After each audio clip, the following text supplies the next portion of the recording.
सर्वांना माझे साष्टांग दंडवत प्रणाम।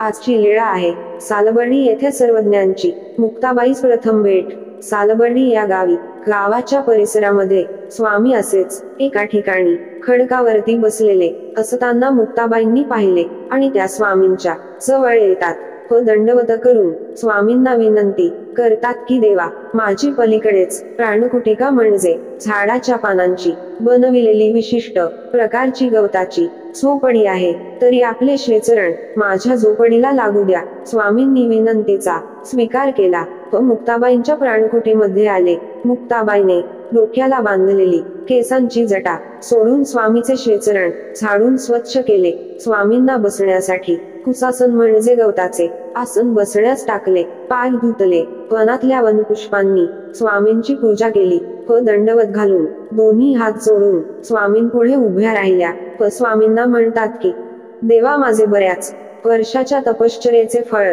आज मला मिळाले। स्वामी म्हणतात ते कसे काय? तेव्हा मुक्ताबाई म्हणतात की देवा, तुमच्यासारखा श्रेष्ठ पुरुषाचे दर्शन झाले म्हणून आज मी धन्य झाले। मग कंदमुळे म्हणजे जमिनीत येणाऱ्या कंदमुळ्याची, गाजर, मुळा, रताळी इत्यादी फळांची स्वामींना आरोग्य दिली। ही लीळा स्वामी महादायसाला सांगत असताना म्हणतात, बाई, मुक्ताबाई पूर्णपणे तपस्वी होती।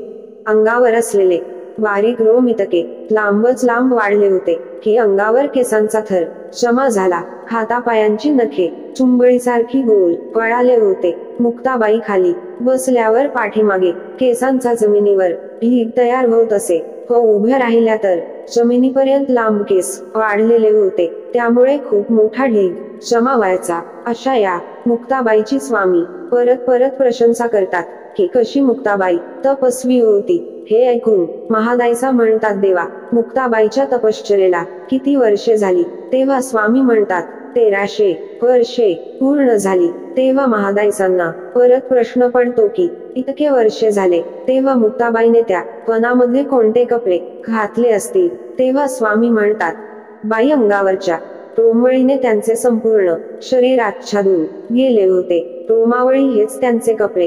ही लीळा स्वामींनी आपेगाव येथे विज्ञानेश्वरांच्या लिंबाखाली विष्णू भट्ट या भक्ताच्या भक्तीवरून महादायसाला सांगितली। दंडवत प्रणाम। व्हिडिओ आवडल्यास लाईक करायला विसरू नका। या लीळेचा आदर्श आहे मुक्ताबाई सारखे जर आपण चिंतन, मनन, स्मरण केले तर साधनदाता आपलीही प्रशंसा करतील, यात शंकाच नाही। परमेश्वराने आपली प्रशंसा करावी असे आपले उठणे बसणे असले पाहिजे।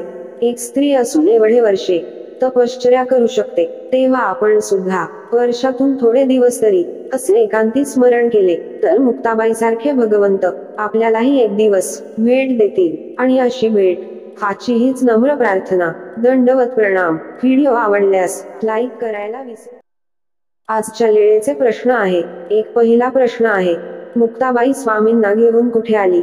2. दुसरा प्रश्न आहे, मुक्ताबाईच्या तपश्चर्येला किती वर्षे पूर्ण झाली?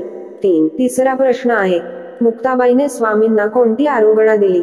4. चौथा प्रश्न आहे, ही लीळा आपणास कोणता आदर्श देते? 5. पाचवा प्रश्न आहे, मुक्ताबाई स्वामींना काय म्हणाली? सर्वांना दंडवत प्रणाम। आजची ही लीळा कशी वाटली नक्की कमेंट मध्ये सांगा, आणि व्हिडिओ आवडल्यास लाईक करा, चॅनलला सबस्क्राईब करा। असेच नवनवीन व्हिडिओ पाहण्यासाठी आजच आपल्या हक्काचं हे आपलं जय श्री सर्वज्ञ YouTube चॅनलला सबस्क्राईब करून बेल आयकॉन बटन दाबा। दंडवत प्रणाम।